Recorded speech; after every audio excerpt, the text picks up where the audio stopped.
Judge Martha Clearwater's gavel froze mid-air as the courtroom doors groaned open, her weathered hand trembling at the sight that would shatter 30 years of legal precedent. A 700-pound American black bear padded silently across the marble floor, his therapy vest gleaming under fluorescent lights, while a tiny 3-year-old girl with Cherokee braids waited in the witness chair. This wasn't supposed to happen in American courtrooms. Gasps erupted from the packed gallery as reporters fumbled for cameras, their chairs scraping against wooden floors in a symphony of disbelief. The bear's dark eyes swept the room with ancient intelligence, settling protectively beside the child who hadn't spoken since witnessing her mother's accident 3 months ago. Martha's own granddaughter flashed through her mind, another silenced child, another buried truth from decades past. "Clear the courtroom," she commanded, though her voice cracked with uncertainty about the precedent she was about to set. Could a bear really help a traumatized child testify? And what truth was worth risking everything? Leave a like and share your thoughts in the comments along with the city you're watching from now. Let's continue with the story. The Blue Ridge Mountains of North Carolina had witnessed many secrets, but none quite like the bond between Emma Rose Whitehorse and Bruno. 3 months earlier, the quiet mountain town of Asheville had been rocked by what appeared to be a tragic accident. Catherine Rose Whitehorse, a single mother working 2 jobs to support her 3-year-old daughter, had supposedly fallen down the stairs of her apartment during a fierce autumn storm. Emma had been the one to find her mother, unconscious and bleeding at the bottom of the wooden steps. The tiny girl had somehow managed to call 911 with shaking fingers, her voice barely a whisper as she told the dispatcher, "Mama won't wake up." Since that night, Emma hadn't spoken another word to any human being. Catherine lay in a medically induced coma at Asheville Regional Medical Center, her brain swelling from severe trauma. The doctors spoke in hushed tones about permanent damage, about a little girl who might never hear her mother's voice again. In the Cherokee tradition of Emma's grandmother, Ruth Singing Bird Clearwater, some wounds run too deep for modern medicine to heal. The investigation had stalled almost immediately. There were no witnesses except a mute 3-year-old child. The lead detective, a kind man named James Parker, had tried everything. Child psychologists, play therapy, even bringing in Emma's favorite stuffed animals. Nothing worked. Emma would only clutch her worn teddy bear, a brown creature she called Big Bruno, and stare out the window toward the mountains. It was Dr. Rebecca Stonecrow from the Blue Ridge Wildlife Sanctuary who suggested something unprecedented. Dr. Stonecrow, a Cherokee woman with both a PhD in psychology and traditional medicine woman training, had spent 8 years working with Bruno, an extraordinary American black bear she'd rescued as a dying cub. Bruno had shown remarkable empathy toward traumatized children, somehow sensing their pain and offering comfort in ways that defied scientific explanation. The real Bruno stood nearly 4 feet at the shoulder and weighed 700 pounds of gentle strength. His glossy black fur carried scars from his early trauma, orphaned at 6 months when his mother was killed by an illegal hunter in 1995. Dr. Stonecrow had raised him with a combination of modern behavioral training and Cherokee wisdom about the healing power of animal spirits. When Dr. Stonecrow first brought Bruno to visit Emma at her grandmother's house, something magical happened. The little girl took one look at the massive bear and whispered her first words in weeks. "Big Bruno is real now." From that moment, Emma would only speak when Bruno was present, as if the bear carried her voice in his gentle amber eyes. Prosecutor Sarah Beth Clearwater, Judge Martha's niece and a fierce advocate for abused children, recognized the opportunity. If Emma could testify with Bruno's support, they might finally get justice for Catherine. But bringing a 700-pound bear into a courtroom, the legal precedent didn't exist. and the controversy would be enormous. The case that would change American law forever was about to begin. The storm that changed everything had arrived on a Tuesday evening in late September, when the autumn leaves were just beginning to turn gold against the Blue Ridge skyline. Catherine Rose Whitehorse had been working late again, balancing the books for the Cherokee Children's Defense Fund where she served as volunteer treasurer. The numbers weren't adding up. $2.3 million was missing from accounts that should have been funding therapy programs, legal aid, and safe houses for abused children across western North Carolina.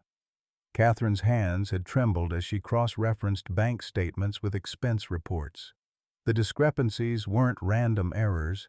They followed a deliberate pattern of transfers to shell companies, all approved by the fund's legal counsel, Marcus Vincent Hayes.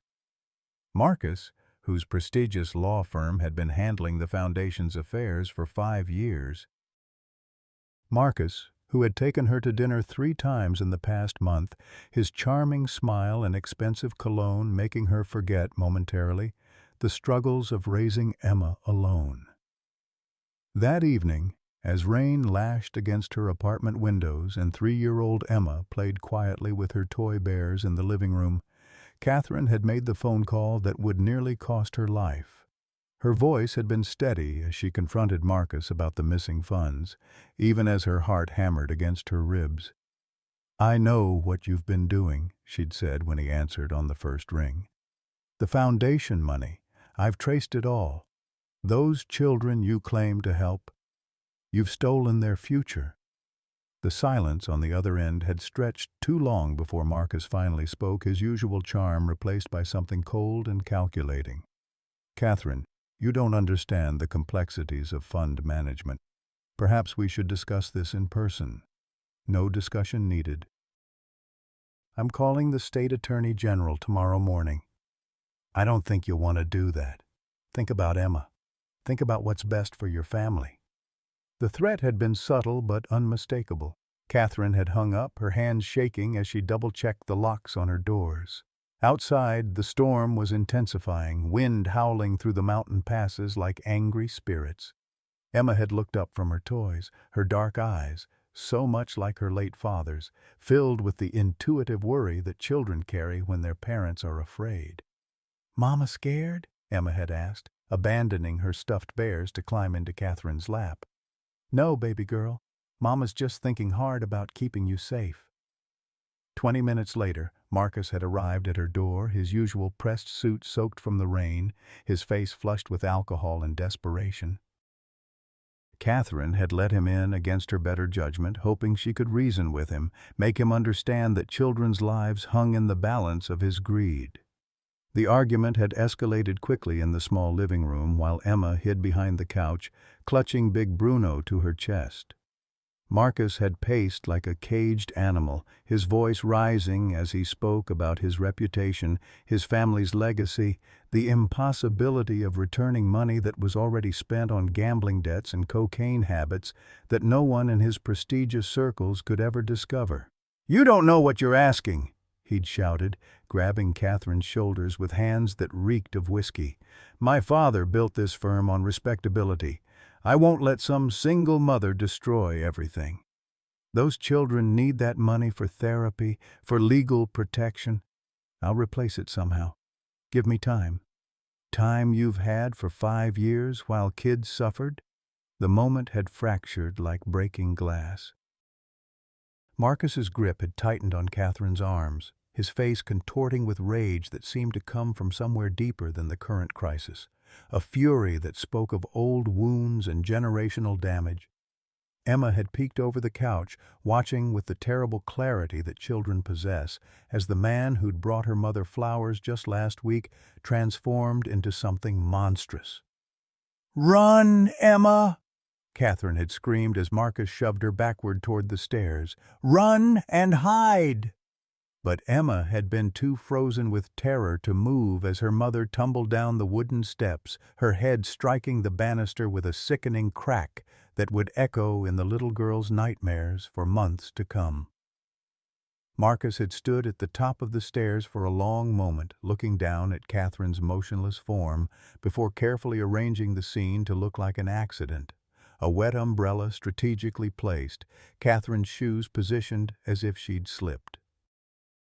Emma had remained hidden behind the couch for 2 hours after Marcus left, whispering to Big Bruno about the scary man and her mama who wouldn't wake up. When she'd finally found the courage to approach Catherine's still form, she'd dialed 911 with the careful precision her mother had taught her for emergencies.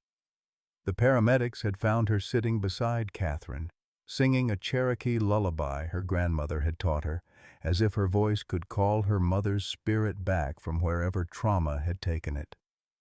That was the last time Emma Rose Whitehorse spoke to any human being, until she met a real bear named Bruno. The Cherokee Community Center had never seen anything like the crowd that gathered on that crisp October morning. News vans lined the parking lot, their satellite dishes reaching toward the autumn sky like metallic flowers seeking signal. Protesters held signs reading, "Animals don't belong in courtrooms," while counter-protesters responded with, "Let children be heard." The debate over Bruno's admission to testify alongside Emma had divided not just Asheville but the entire nation. Judge Martha Clearwater sat in her chambers, reviewing precedent cases that seemed woefully inadequate for the decision she faced. At 67, with silver hair braided in the traditional Cherokee way and reading glasses perched on her weathered nose, she'd presided over thousands of cases. None had ever kept her awake for 3 straight nights, pacing her kitchen floor while her deceased husband's voice seemed to whisper advice from the corners of their empty home. The Americans with Disabilities Act provided some guidance.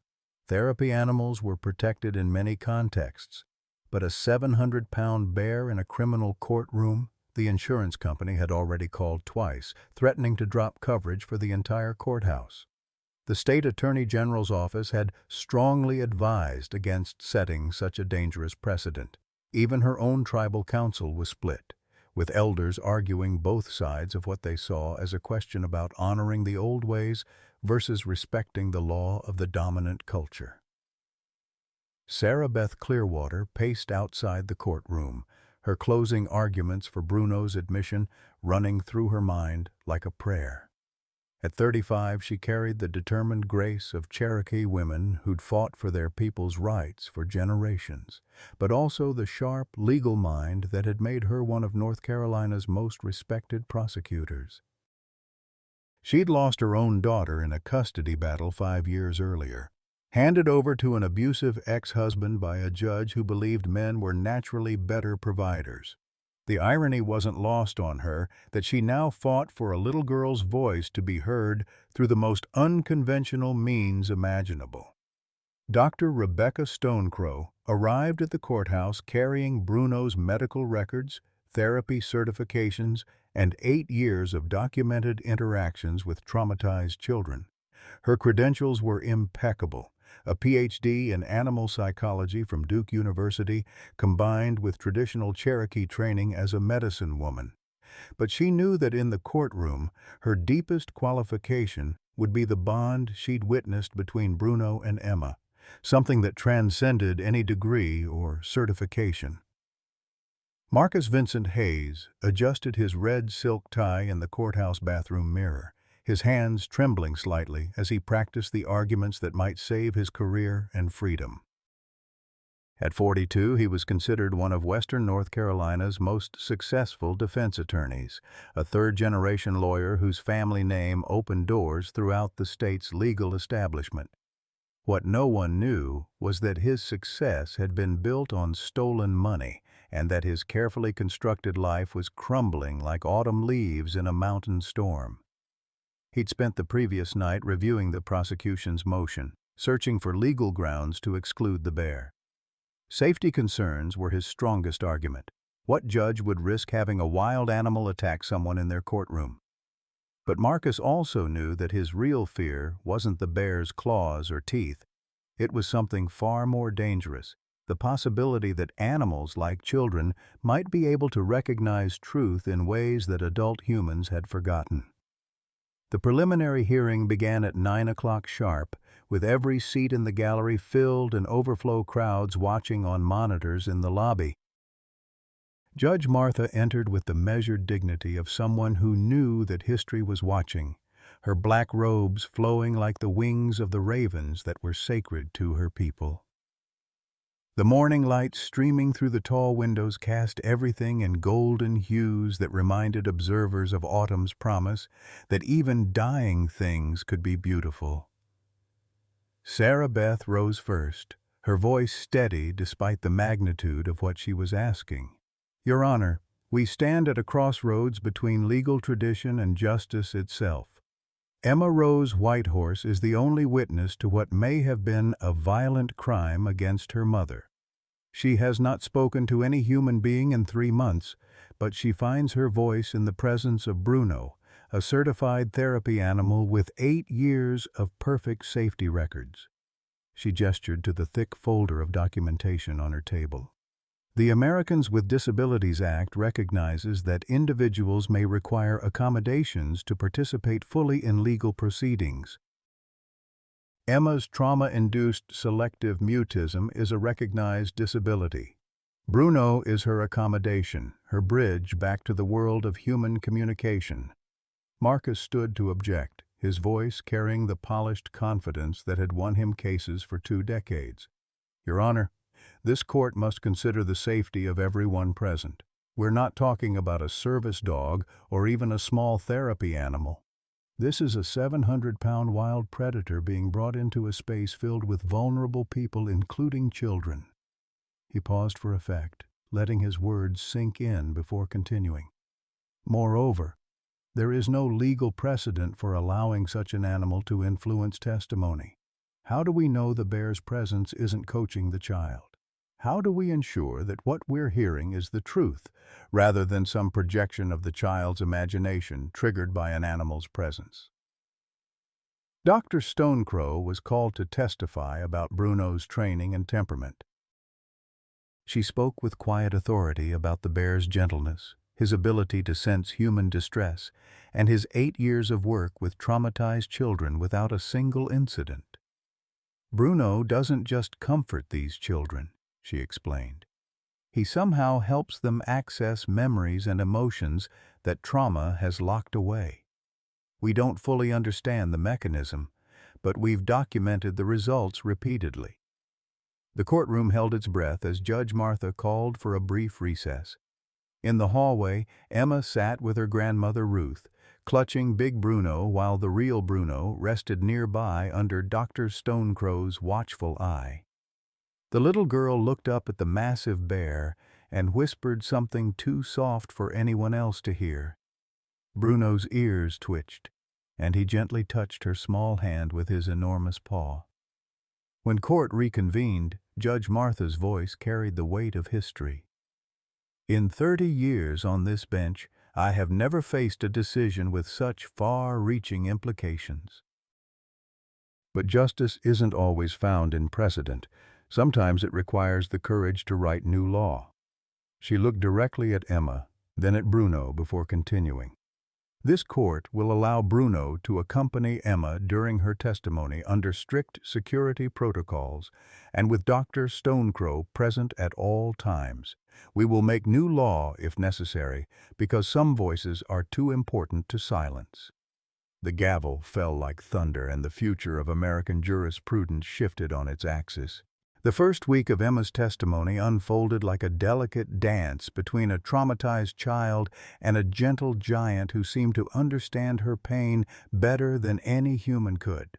Bruno had been fitted with a specially designed harness that read "Court Certified Therapy Animal" in bold letters, though those who watched him work knew that no amount of official documentation could capture the magic of what happened when he and Emma were together.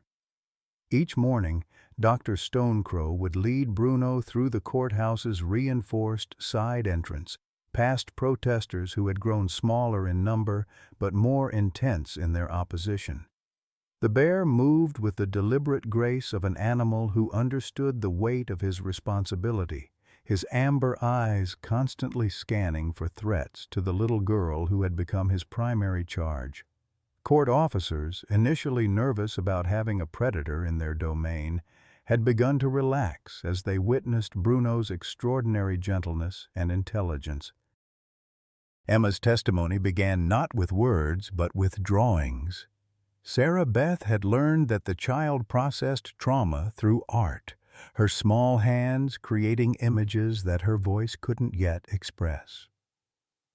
With Bruno lying beside the witness chair, his massive form a living wall of protection, Emma would carefully select crayons from a box of 64 colors and begin to sketch her memories on large sheets of white paper. The first drawing had been simple but devastating. Stick figures that clearly represented a man and a woman at the top of stairs, with jagged lines suggesting violence and motion. Emma had shown the picture to Bruno first, whispering something in his ear that made his ears twitch with attention. Only then had she turned to Sarah Beth and said, in a voice barely above a whisper, "The angry man pushed Mama down the big steps." Courtroom spectators had strained to hear every word, many wiping away tears as they witnessed a child's innocence grappling with adult cruelty. The jury, selected after extensive questioning about their feelings toward both children and animals, sat transfixed as Emma's small voice described fragments of that terrible night.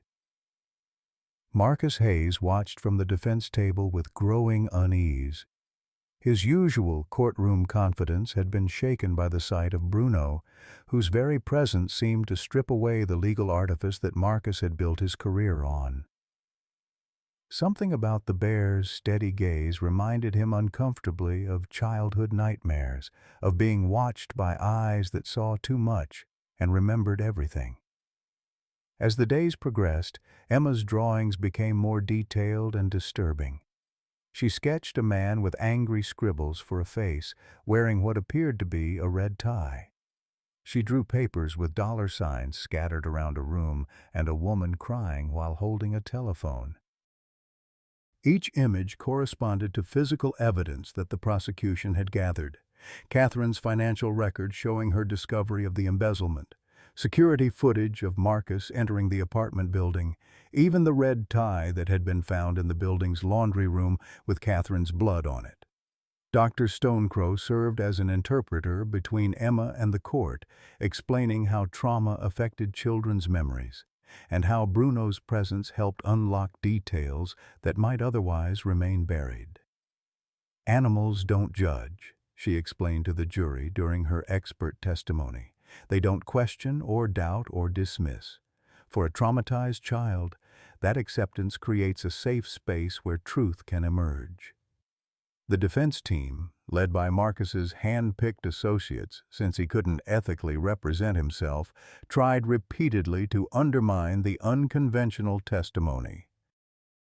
They brought in child psychology experts who questioned the reliability of memories accessed through animal interaction. They argued that Bruno's presence was inherently coercive, that the bear's size and power could be unconsciously influencing Emma's statements. But their arguments crumbled each time the jury witnessed the gentle interaction between child and bear. Bruno would position himself so that Emma could lean against his warm fur when the memories became too painful. When she began to cry, he would carefully nuzzle her hand with his massive head, offering comfort that seemed to flow from some deep well of understanding. The bear never moved aggressively, never showed any sign of the wild predator that defense attorneys painted him to be.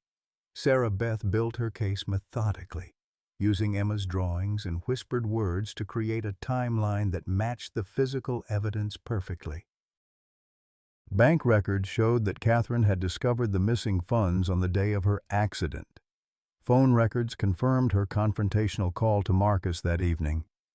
Security cameras had captured his car entering the apartment complex's parking garage just 20 minutes before neighbors reported hearing shouting and the sound of something heavy falling downstairs. Meanwhile, the national media circus continued to grow around the courthouse. Cable news channels featured nightly debates about the role of animals in the justice system. Legal scholars argued both sides of the precedent being set, while child advocacy groups hailed the case as a breakthrough for victims who had previously been too traumatized to testify. The Cherokee community had rallied around Emma and her grandmother Ruth, organizing prayer circles and traditional healing ceremonies that drew participants from across the region. They saw in Bruno's gentle strength an echo of the old stories about animal spirits who helped humans in times of great need. Ruth Singingbird, Clearwater, her weathered face lined with 72 years of wisdom and sorrow, told reporters that some bonds transcended human understanding. "My granddaughter and that bear," Ruth said, her voice carrying the rhythm of mountain winds, "they speak a language older than courts and laws. They speak the language of healing, of truth that can't be twisted by clever words." As the second week of testimony began, Emma's trust in Bruno had grown to the point where she would climb onto his back during breaks, riding the massive bear like children throughout history had ridden gentle horses. Court officers initially panicked, but Dr. Stonecrow assured them that Bruno would die before allowing harm to come to any child, especially Emma. The breakthrough came when Sarah Beth asked Emma to describe the man who had hurt her mother. With Bruno's warm bulk pressed against her side, the little girl closed her eyes and spoke in a voice that seemed older than her 3 years. "He smells like the bad dreams, like when Daddy went away to the forever place and Mama cried for all the days." Emma's father had died in a military training accident when she was barely walking, leaving Catherine to raise their daughter alone while battling grief and financial hardship. The reference to that loss, combined with her description of Marcus's distinctive cologne, created a portrait of a man who brought death and sorrow wherever he went. But it was Emma's next drawing that sent shockwaves through the courtroom.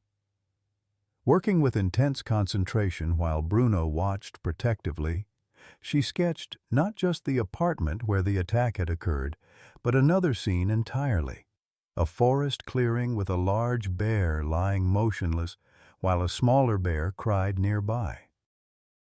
Above the scene, she drew dark clouds and rain, and in the corner, a figure with a rifle. "That's Bruno's mama," Emma whispered, touching the drawing of the dead bear. "She went to the forever place too, but Bruno was too little. The scary man's daddy made her go away." Dr. Stonecrow's face had gone pale as she stared at the drawing. She motioned urgently to Sarah Beth, and during the lunch recess she revealed information that would transform the entire case. In 1995, Bruno had been found as a 6-month-old cub beside his mother's body in the Pisgah National Forest. The mother bear had been illegally killed by a poacher who was never identified or prosecuted. "I kept all the evidence from that case," Dr. Stonecrow explained, her voice tight with emotion. "Bullet fragments, photographs, witness statements from hikers who heard the gunshots. If Emma is seeing Bruno's memories somehow, if she's accessing his trauma through their connection." The implications were staggering. As Sarah Beth immediately subpoenaed the 28-year-old case files, while Marcus Hayes sat in his law firm's conference room, his face ashen as childhood memories crashed over him like a mountain avalanche. He remembered being 14 years old, following his father into the deep woods, watching William Hayes shoot the mother bear for sport despite their protests from hunting guides. He remembered the cub's cries echoing through the forest and his father's harsh laughter as he declared that the strong survive and the weak become food. That evening, as Marcus sat alone in his expensive downtown loft, drinking whiskey and staring at newspaper clippings about the trial, his mother, Dorothy May Hayes, arrived unannounced. At 78, she moved with the careful dignity of someone whose bones had been weakened by decades of carrying family secrets. But her voice still carried the steel that had seen her through 50 years of marriage to a man she'd feared more than loved. "I know what you did," she said without preamble, settling into his leather chair with the exhausted grace of someone finally ready to speak truth, "to that poor woman, to her child. And I know why. Your father's poison has been working in you all these years, hasn't it?" Marcus looked at his mother with eyes that held the same trapped desperation she'd seen in his face as a child, when William Hayes's belt had left marks that she'd pretended not to notice. "Mama, you don't understand the pressure." "I understand perfectly." Dorothy May's voice cut through his excuses like winter wind through mountain pines. "I understand that I stayed quiet when I should have spoken. I understand that I enabled a monster because I was too afraid to be alone. And I understand that my silence helped create another monster." She reached into her purse and pulled out a manila envelope yellowed with age. "Your father's confession letter.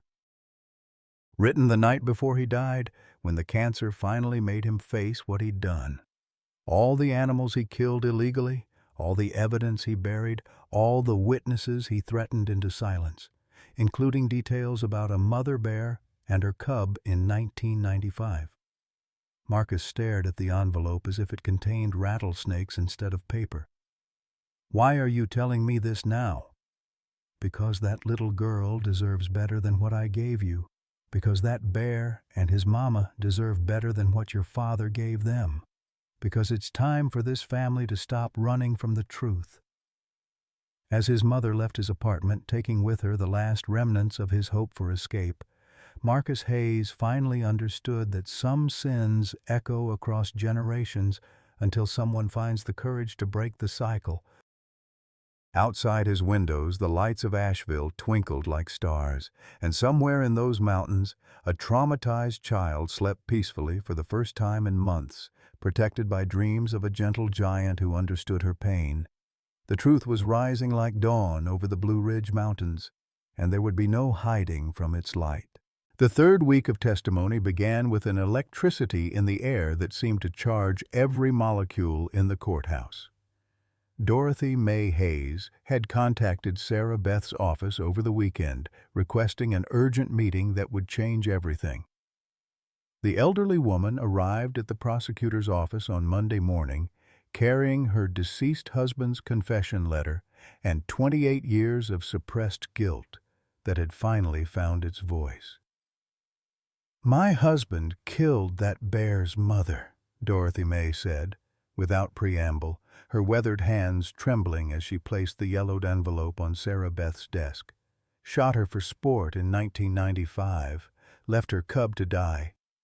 He bragged about it for years, said he'd taught that tree rat a lesson about wandering onto his hunting territory." Sarah Beth's hands shook as she read William Hayes's deathbed confession, written in the shaky handwriting of a man whose cancer had stripped away his last defenses against conscience.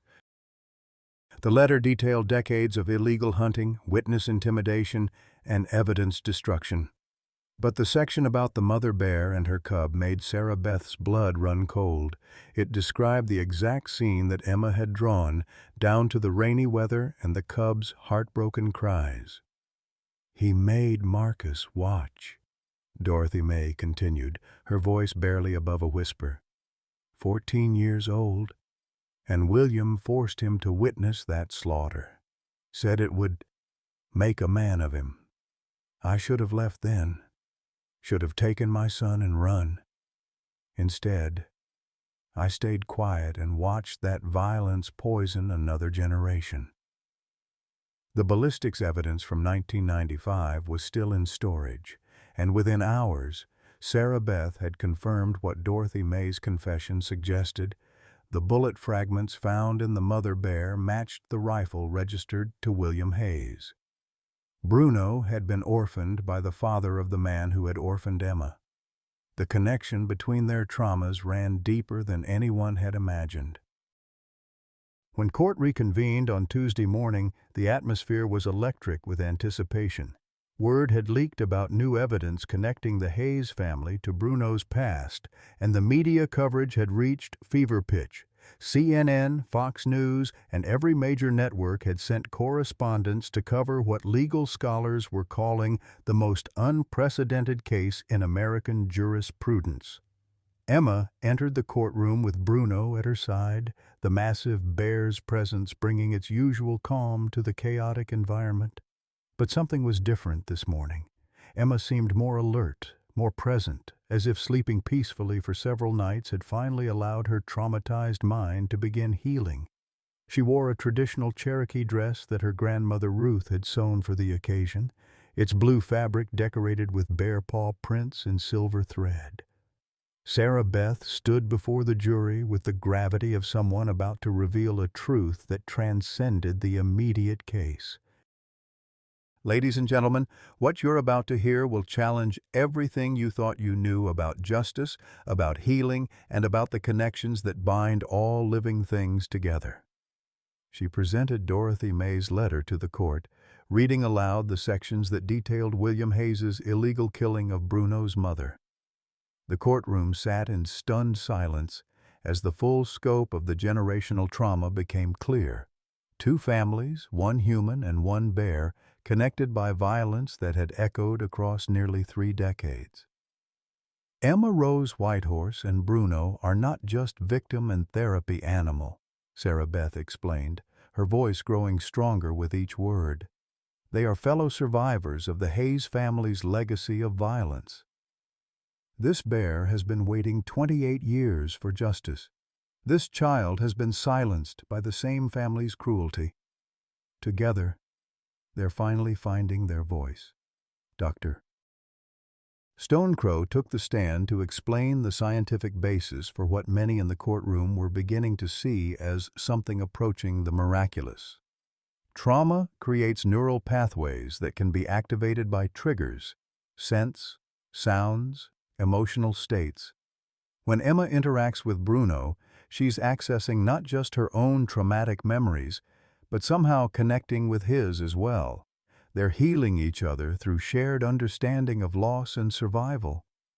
The defense team, now led by Marcus's increasingly desperate associates, tried to object to the introduction of 30-year-old evidence, but Judge Martha overruled them with the steel in her voice that reminded everyone of her Cherokee ancestors who had survived forced removal and cultural genocide. This court will hear the truth however long it has been buried. Marcus Hayes sat at the defense table looking like a man watching his own execution. The careful composure that had carried him through 2 decades of legal practice had crumbled completely, replaced by the haunted expression of someone finally confronting the monsters of his childhood. His expensive suit hung loosely on his frame, as if the weight of truth had physically diminished him. When Emma took the witness stand that afternoon, with Bruno settling protectively beside her chair, the little girl seemed transformed.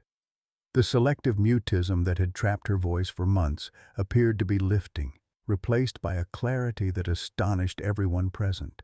She looked directly at the jury as she spoke, her small voice carrying clearly through the hushed courtroom. Bruno's mama died because the scary man's daddy wanted to hurt things, Emma said, her hand resting on Bruno's massive head. My mama almost died because the scary man learned to hurt things too. But Bruno and me, we're not going to let the hurting continue anymore. Sarah Beth guided Emma through her testimony with gentle questions that allowed the child to tell her story at her own pace. Emma described the night of the attack with heartbreaking detail. Marcus's drunken rage, his threats about reputation and family legacy, the sound of her mother's body hitting the stairs. But she also spoke about Bruno's comfort, about dreams where she and the bear spoke without words about loss and healing. Bruno shows me pictures in my mind, Emma explained, her 3-year-old vocabulary struggling to express concepts that even adults found difficult to comprehend. Pictures of his mama being hurt, pictures of him being scared and alone, but also pictures of getting better, of helping other kids who are scared like we were. The cross-examination by Marcus's defense team was brief and ineffective. How do you challenge the testimony of a child whose only agenda is truth, supported by a bear whose very presence seems to repel deception? Their questions came across as cruel attacks on a traumatized victim, generating audible murmurs of disapproval from the gallery. But it was Emma's final statement that day that created the moment everyone would remember for the rest of their lives. As the defense attorney pressed her about the reliability of her memories, Emma stood up in the witness chair and walked over to where Marcus sat at the defense table.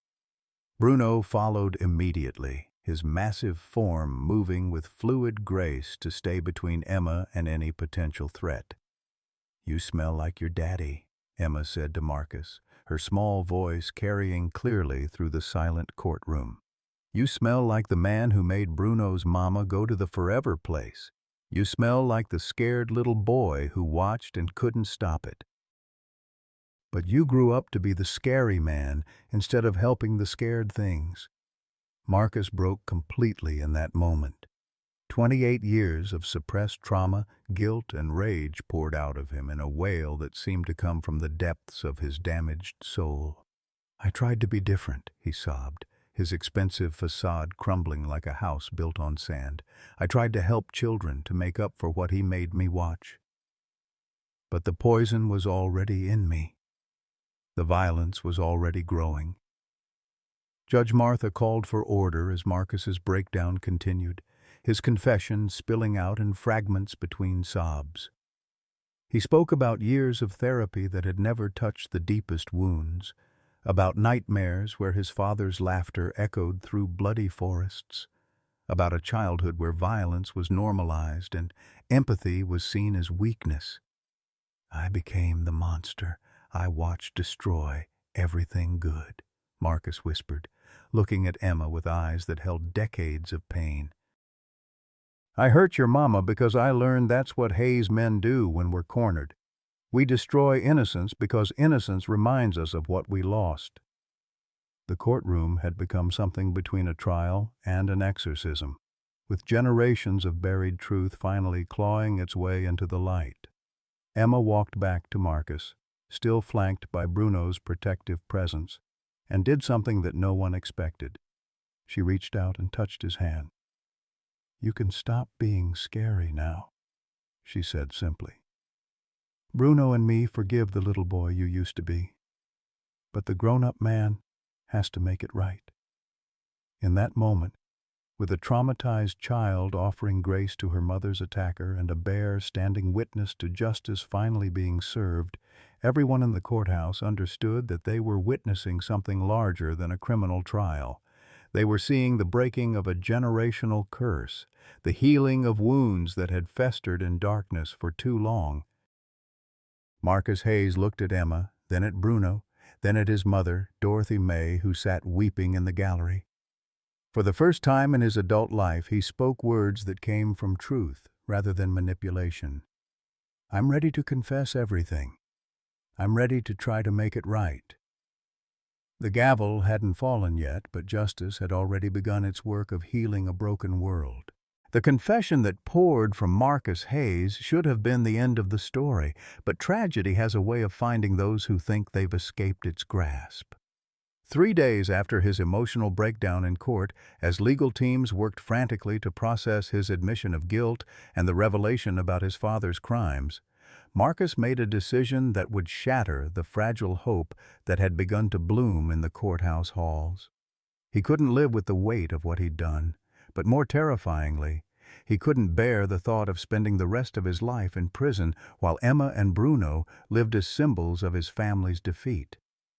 The poisonous legacy of William Hayes whispered in his ears during sleepless nights, telling him that if he was going down, he should take his accusers with him. On Friday morning, Marcus arrived at the courthouse earlier than usual, having bribed a security guard to let him enter through a maintenance entrance.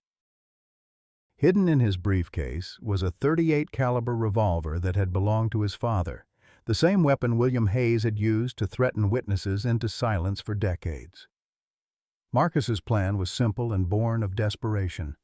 If he eliminated Emma, Bruno, and the key prosecution witnesses, The case would collapse and his confession could be dismissed as the ravings of a mentally unstable man. The courthouse was nearly empty at 6:30 a.m. when Marcus made his way to Judge Martha's chambers, where he knew Emma and Bruno would be waiting before the day's proceedings began. Dr. Stonecrow had established a morning routine of bringing Bruno to the courthouse early to help Emma prepare emotionally for each day's testimony, and the judge's chambers had become their safe space away from the media circus. Emma was sitting on the floor beside Bruno, reading him a picture book about forest animals, when Marcus burst through the chamber doors with wild eyes and the gun raised. "Doctor." Stonecrow instinctively moved to shield the child, but Marcus's voice stopped her cold. "Don't move, or I'll shoot her first," he snarled, the careful veneer of civilization completely stripped away to reveal the damaged, desperate man beneath. "I should have finished this the night I pushed Catherine down those stairs. Should have made sure there were no witnesses to destroy my life." Bruno's reaction was immediate and primal. The massive bear rose to his full height, positioning himself between Marcus and Emma with every protective instinct screaming danger. But Marcus had expected this, had planned for the bear's intervention. The first bullet caught Bruno in the shoulder, spinning him sideways but not bringing him down. "Big Bruno!" Emma screamed, the sound of her terror echoing through the empty courthouse like a knife through silk. She tried to reach her friend, but Dr. Stonecrow held her back, tears streaming down her face as she watched the gentle giant who had devoted his life to healing children, now bleeding on the marble floor. Marcus's second shot went wild as Bruno, despite his wound, lunged forward with the desperate strength of a mother bear protecting her cubs. 700 pounds of fury and determination slammed into Marcus, sending the gun skittering across the floor as both man and bear crashed into Judge Martha's mahogany desk. The sounds of the struggle brought courthouse security running, but they arrived to find a scene that would haunt their dreams for years. Bruno lay motionless in a spreading pool of blood, his amber eyes still fixed protectively on Emma, even as life faded from them.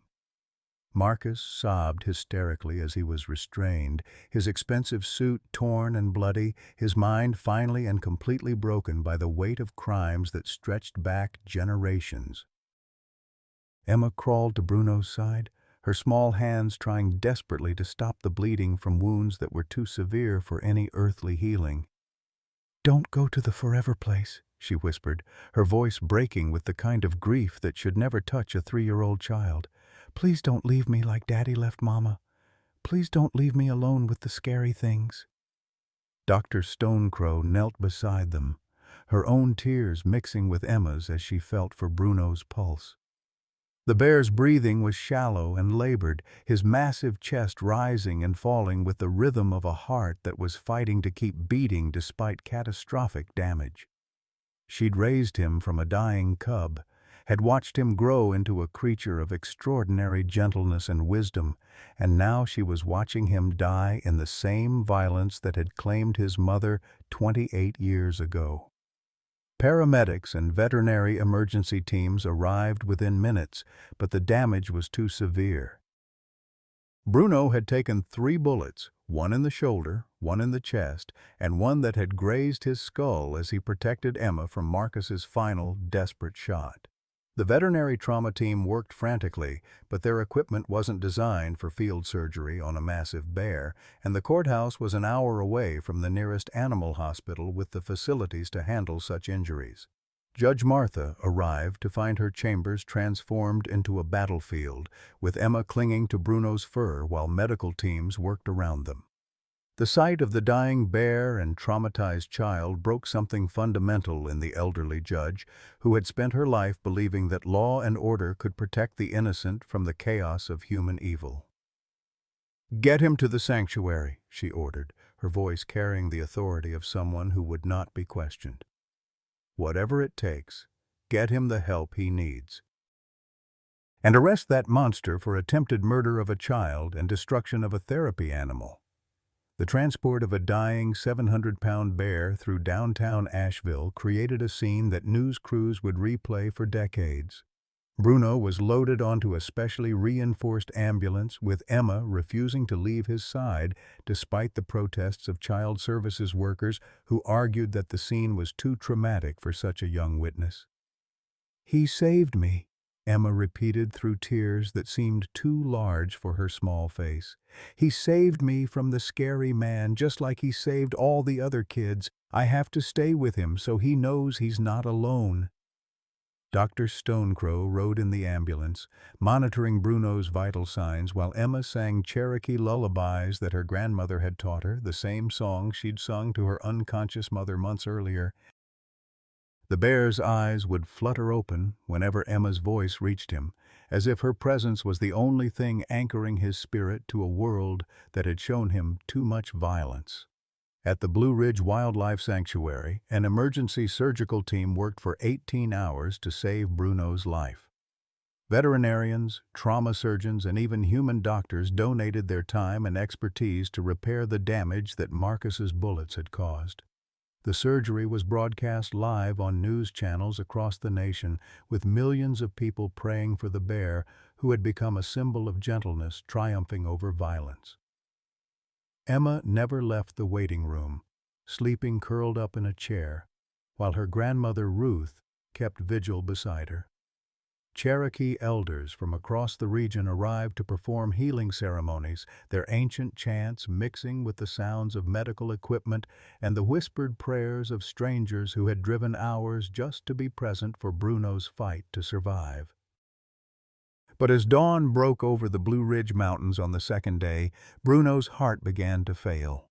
The trauma was too severe, the damage too extensive for even the most skilled medical intervention. Dr. Stonecrow made the hardest decision of her professional life, choosing to let her beloved friend die with dignity rather than prolonging his suffering with machines and medications that could only delay the inevitable. Emma was allowed to say goodbye, her small hand resting on Bruno's massive head as his breathing grew shallow and peaceful. "Thank you for keeping me safe," she whispered, her voice steady despite the tears streaming down her face. "Thank you for teaching me that love is stronger than scary things. I'll remember you forever and ever." Bruno's eyes found Emma's one last time, and in that gaze was all the wisdom and gentleness that had made him extraordinary. His final breath came with Emma's hand on his heart, as if he'd waited until he knew she would be safe before allowing himself to rest. The death of Bruno sent shockwaves through the legal community and beyond. The bear who had revolutionized courtroom testimony, who had given voice to a silenced child, was gone, killed by the same violence he'd spent his life helping others heal from. Marcus Hayes was charged with first-degree murder of a therapy animal and attempted murder of a child, charges that carried the possibility of life imprisonment without parole. But Emma Rose Whitehorse, standing beside Bruno's still form in the sanctuary's medical center, seemed somehow older and stronger than her 3 years should have allowed. The tragedy had not broken her. Instead, it had forged her into something remarkable, a child who understood both the reality of evil and the power of love to overcome it. "Bruno's not really gone," she told the assembled crowd of mourners, her voice carrying clearly through the morning air. "He's in all the other scared kids now, helping them be brave. He's in me forever." The miracle began 18 hours after Bruno's heart had stopped beating, in the sanctuary's medical center, where his body lay covered in Cherokee blankets that Emma had insisted on placing over her friend. Dr. Stonecrow had been preparing for the heartbreaking task of explaining to the media that their beloved symbol of hope was gone, when the monitoring equipment that had been left connected to Bruno's body began registering something impossible. A heartbeat, faint, irregular, but unmistakably real. Dr. Sarah Martinez, the lead veterinary surgeon who had worked through the night to save Bruno, stared at the monitors in disbelief. "That's not possible," she whispered, checking and rechecking the equipment for malfunctions. He was gone. No pulse, no brain activity, no response to stimuli. He was clinically dead for over an hour. But Emma, who had refused to leave Bruno's side despite exhaustion and grief, looked up from where she'd been whispering Cherokee prayers her grandmother had taught her.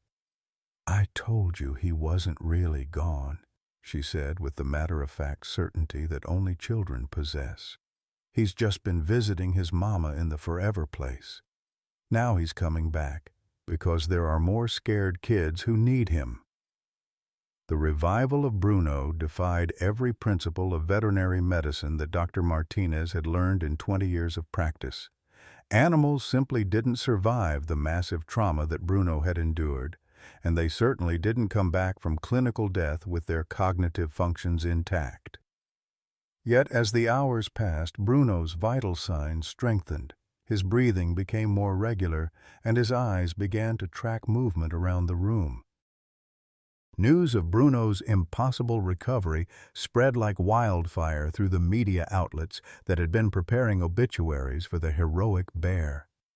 Within hours, the sanctuary was surrounded by news vans, prayer circles, and pilgrims who saw in Bruno's survival something approaching the miraculous. Scientists offered theories about hypothermia, slowing metabolism, about the unique physiology of bears, about medical errors in the death determination. But those who had witnessed Emma's unwavering faith in her friend's return knew they were seeing something that transcended scientific explanation. The implications for the legal case against Marcus Hayes were immediate and profound. His attorney had been preparing a defense based partly on the tragic outcome of his violent breakdown, arguing that his client was mentally ill and that Bruno's death proved the dangerous precedent of allowing wild animals in courtrooms. But with Bruno's recovery, Marcus found himself facing not just the attempted murder charges, but the reality that his actions had failed to silence the very witnesses he'd tried to eliminate. Judge Martha Clearwater, who had aged a decade in the days since the courthouse shooting, received the news of Bruno's revival while reviewing the complex legal precedents that the case had created. The phone call from Dr. Stonecrow left her sitting in stunned silence in her chambers, staring at the bloodstains on her carpet that reminded her how close they'd all come to losing something irreplaceable. "Your Honor," Dr. Stonecrow's voice carried through the phone with barely contained emotion, "I don't know how to explain what's happened. Bruno is awake, he's alert, and he's asking for Emma. If I didn't know better, I'd say he's determined to finish what he started, helping that little girl heal and bringing Marcus Hayes to justice." The return to court 3 weeks later was unlike anything in American legal history. Bruno entered the courthouse through the same reinforced doors he'd used before, but now he bore the visible scars of his ordeal: a slight limp from his shoulder wound, a patch of white fur where the bullet had grazed his skull, and eyes that seemed to hold even deeper wisdom about the reality of human evil and the power of love to overcome it. Emma's reunion with Bruno had been captured by news cameras and broadcast around the world, becoming one of the most watched moments in television history. The little girl had run to her friend with tears of joy streaming down her face, wrapping her small arms around his massive neck while he gently nuzzled her hair with the tenderness of a parent comforting a child after a nightmare. "I knew you'd come back," she'd whispered into his fur. "I knew you wouldn't leave me alone with all the scary things in the world. Now we can finish helping Mama and all the other people who got hurt." The prosecution's case, already strong before the shooting, had become ironclad in the aftermath of Marcus's violent breakdown. Sarah Beth Clearwater presented a mountain of evidence that told the complete story of generational trauma and violence, from William Hayes's illegal poaching and animal cruelty in the 1990s, through Marcus's childhood abuse and resulting psychological damage, to the embezzlement scheme that had led to Catherine's attack and Emma's trauma. But the most powerful evidence came from an unexpected source. Dorothy Mae Hayes, now 88 years old and facing her own mortality, had spent the weeks since the shooting compiling a complete record of her family's crimes. She brought to court not just her husband's confession letter, but decades of documentation that painted a picture of systematic violence, corruption, and cover-ups that had infected multiple generations. "I kept silent for 50 years, Dorothy Mae testified, her voice shaking but determined. "I watched my husband destroy animals and threaten people, and I said nothing because I was afraid. I watched him damage my son's soul with violence and cruelty, and I did nothing because I thought keeping the family together was more important than stopping the evil. But when I saw that bear die protecting a little girl, when I saw the innocence that my family's violence had shattered, I knew I couldn't be silent anymore." Her testimony revealed the scope of the Hayes family's criminal enterprise: illegal hunting operations that had killed dozens of protected animals, witness intimidation that had allowed poachers to escape prosecution, and financial corruption that had diverted funds from wildlife protection programs into personal accounts. The Cherokee Children's Defense Fund was just the latest in a long line of organizations that had been plundered to support the Hayes family's lavish lifestyle. Marcus, now facing additional federal charges for racketeering and conspiracy, sat at the defense table, looking like a broken man. The psychological evaluation ordered by the court had revealed the full extent of his trauma-induced disorders, but also his calculated decision to embrace violence rather than seek healing. Dr. Rebecca Tanner, the court-appointed psychiatrist, testified that Marcus suffered from complex PTSD, antisocial personality disorder, and substance abuse issues, all traceable to his childhood exposure to his father's cruelty. "Mr. Hayes is not legally insane," Dr. Tanner explained to the jury. "He knew right from wrong, understood the consequences of his actions, and chose violence as a solution to his problems. His childhood trauma explains his behavior but does not excuse it. Many people suffer similar abuse without becoming perpetrators themselves." The defense team's strategy had crumbled completely in the face of overwhelming evidence and Marcus's own confession. Their only hope lay in arguing for life imprisonment rather than the death penalty, emphasizing their client's traumatic background and mental health issues. But even that argument was undermined by the premeditated nature of the courthouse shooting and Marcus's clear intent to eliminate witnesses. Emma's final testimony, given while Bruno lay beside the witness chair recovering from his injuries, provided the emotional crescendo that the case needed. Speaking with a clarity and strength that amazed everyone present, she described not just the attack on her mother, but the broader impact of the Hayes family's violence on her community. "The scary man hurt Mama because he learned hurting from his daddy," Emma said, her small hand resting on Bruno's head. "But hurting doesn't have to keep going. Bruno showed me that love is stronger than scary things, and love can stop the hurting if we're brave enough to choose it." She looked directly at Marcus as she spoke, her 3-year-old eyes holding a wisdom that seemed ancient and profound.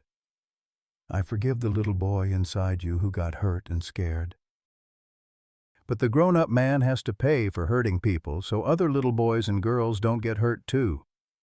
The jury deliberated for less than 4 hours before returning with guilty verdicts on all counts.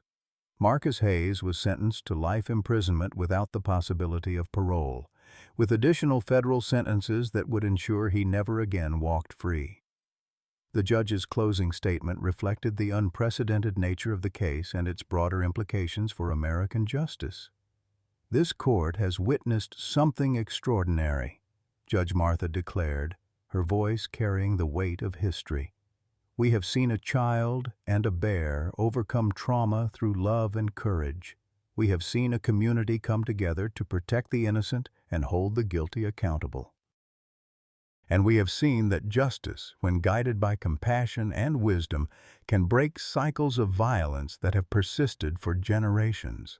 But the most remarkable revelation came during the sentencing phase when Marcus himself requested to address the court. Speaking in a voice that seemed to come from a man finally freed from the demons that had haunted him since childhood, he offered not excuses but accountability. "I chose to become a monster instead of a healer," he said, tears streaming down his face as he looked at Emma and Bruno. "I had every opportunity to break the cycle of violence that destroyed my childhood, but I was too weak and too afraid to do the hard work of healing. That little girl and that bear showed more courage in 3 months than I've shown in 42 years of life." He turned to address Emma directly, his voice breaking with emotion. "I'm sorry for hurting your mama. I'm sorry for hurting you and Bruno. And I'm sorry for all the children whose healing I prevented by stealing money that should have helped them. I can't undo what I've done, but I can spend the rest of my life trying to make amends." Marcus announced his intention to donate his entire inheritance, including the family law firm and all personal assets, to create a foundation for animal-assisted therapy programs and child abuse prevention. The Dorothy May Hayes Foundation for Healing, named for his mother's courageous decision to break decades of silence, would ensure that Bruno's legacy lived on in the form of therapy programs that could help other traumatized children find their voices. As the gavel fell for the final time, ending the most remarkable legal case in American history, Emma rose. Whitehorse stood up in the gallery and walked over to where Marcus was being led away in shackles. With Bruno beside her, moving slowly but steadily despite his injuries, she reached out and touched the man who had tried to destroy her family. "You can start healing now," she said simply. "It's never too late to choose love instead of scary things."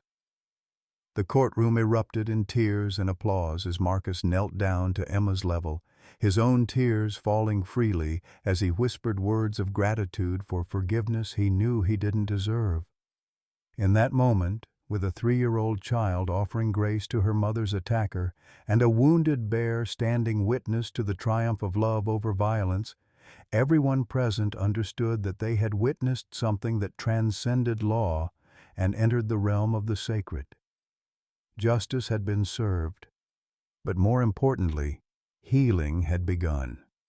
Not just for Emma and Bruno, but for an entire community that had learned that some wounds can only be healed through the courage to speak truth and the wisdom to choose love over fear. 5 years had passed since the courtroom shooting that nearly took Bruno's life, and the Blue Ridge Wildlife Sanctuary had been transformed into something that resembled a pilgrimage site more than a simple animal rescue facility. Visitors came from across the globe to witness the place where a little girl and a bear had changed the course of American justice, where healing had triumphed over generational trauma, and where love had proven stronger than the deepest wounds. Emma Rose Whitehorse, now 8 years old with braids that reached past her shoulders and eyes that still held the wisdom of someone who had stared into darkness and chosen light, walked through the sanctuary's main compound with the confident grace of a child who had never forgotten the power of her own voice. Bruno padded beside her, his massive frame showing the silver touches of middle age and the scars that told the story of his sacrifice, but his amber eyes still held the same gentle strength that had first captured Emma's heart. The Dorothy May Hayes Foundation for Healing had funded the expansion of the sanctuary into a comprehensive treatment center where traumatized children from across the country came to work with specially trained therapy animals. What had begun as an unprecedented legal case had evolved into a revolutionary approach to childhood trauma recovery, with Bruno serving as the elder statesman of a growing community of healing companions. Catherine Rose Whitehorse sat on the sanctuary's main deck, watching her daughter interact with a group of newly arrived children who had come from a domestic violence shelter in Atlanta. Catherine had made a full recovery from her injuries, though she still carried a slight limp and occasional headaches that reminded her of how close she'd come to leaving Emma orphaned. The settlement for Marcus's confession and asset forfeiture had provided more money than she'd ever dreamed of, but she'd chosen to use it in service of other families facing similar traumas. "Mama, look," Emma called out, gesturing to a shy 6-year-old boy named Tommy who hadn't spoken since witnessing his father's arrest for domestic violence 3 months earlier. "Bruno's showing him the memory game we taught all the other kids." The memory game was Emma's own innovation, a way of helping traumatized children access buried experiences through interaction with the therapy animals. She would encourage new arrivals to whisper their fears to Bruno or one of the other sanctuary animals, allowing the creature's calm presence to create a safe space where terrible truths could finally be spoken. Tommy had his small hand buried in Bruno's thick fur, his lips moving in whispered words that only the bear could hear. Bruno's response was immediate and gentle, a soft huff of breath, a careful nuzzle against the boy's cheek, and the patient stillness that said more clearly than words that this child's pain was acknowledged and held with tenderness. Dr. Rebecca Stonecrow approached from the medical building where she'd been overseeing the care of 3 new therapy bears, all rescued cubs, who were being trained using the methods she'd developed with Bruno. At 57, her hair was now streaked with silver, but her eyes held the satisfied glow of someone who had found her life's true calling in the aftermath of nearly losing everything she loved. "The congressional delegation is arriving in an hour," Dr. Stonecrow reminded Catherine. "The final vote on Emma's law for federal implementation is scheduled for next week, and they want to see the program in action before they cast their ballots." Emma's law had already been adopted by 47 states, revolutionizing the way courts handled testimony from traumatized children and establishing animal-assisted witness support as a constitutional right. The federal version would extend these protections to all American jurisdictions and provide funding for therapy animal programs in courthouses across the nation. Judge Martha Clearwater, now 72 and officially retired but serving as the Foundation's legal advisor, emerged from the sanctuary's administration building carrying a thick folder of testimonials from families whose lives had been changed by the program. In the 5 years since the trial, over 3,000 children had found their voices through interaction with therapy animals, leading to the prosecution of hundreds of previously unreported abuse cases. "Emma," Judge Martha called, her voice carrying the warm authority that had made her a beloved figure in Cherokee country. "Would you like to speak to the congressman about how the program works? They're particularly interested in hearing from someone who's been through the process." Emma looked up from where she was helping Tommy draw pictures of his feelings, her face lighting up with the confidence of a child who had learned that her words carried weight in the adult world. "Can Bruno come with me? He's better at explaining the important parts than I am." The press conference that afternoon drew reporters from major news networks who had been following the story since its dramatic beginning 5 years earlier. Emma stood at a podium that had been adjusted to her height, with Bruno sitting calmly beside her as she addressed questions about the therapy program with the poise of someone far beyond her 8 years. "Animals don't lie," Emma explained to a reporter from CNN who asked about the scientific basis for animal-assisted testimony. "They don't try to trick you or make you feel bad for telling the truth. When kids are scared to talk to grown-ups, animals help us remember that it's safe to use our voices." Congressman Robert Jenkins from Ohio, who had initially opposed federal funding for the program, found himself wiping away tears as he watched Emma interact with other children in the sanctuary. The sight of traumatized kids finding healing through the patient love of therapy animals had converted him from skeptic to advocate. "I've seen a lot of government programs that promise to help children," he told the assembled media, "but I've never seen anything that works like this." Emma and Bruno didn't just change the law, they changed our understanding of what healing looks like. As the congressional delegation toured the facility, they witnessed scenes that would influence their votes more powerfully than any statistical analysis. Tommy, the boy who hadn't spoken in months, was now chattering excitedly to Bruno about his drawings. A 12-year-old girl from a trafficking case was teaching a young elk to trust human touch while learning to trust herself again. Twin brothers who had witnessed their mother's murder were working together to train a rescued fox kit, their own healing reflected in their patient care for another wounded creature. The evening's closing ceremony took place as the sun set behind the Blue Ridge Mountains, painting the sky in shades of gold and crimson that seemed to bless the gathered crowd. Emma stood before the microphone one final time, with Bruno beside her and her mother's hand on her shoulder, as she delivered words that would be quoted in congressional speeches and remembered by everyone present.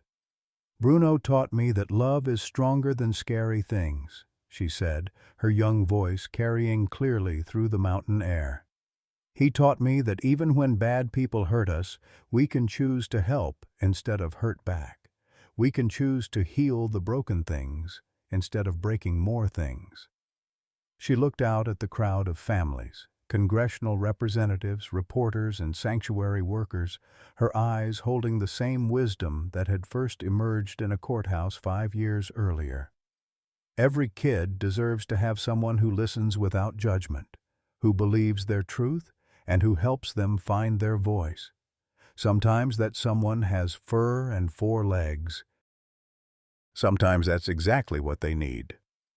As applause echoed through the mountains and stars began to appear in the darkening sky, Emma Rose Whitehorse and Bruno stood together as living proof that even the deepest wounds can heal when love, courage, and truth combine to create something larger than any individual story.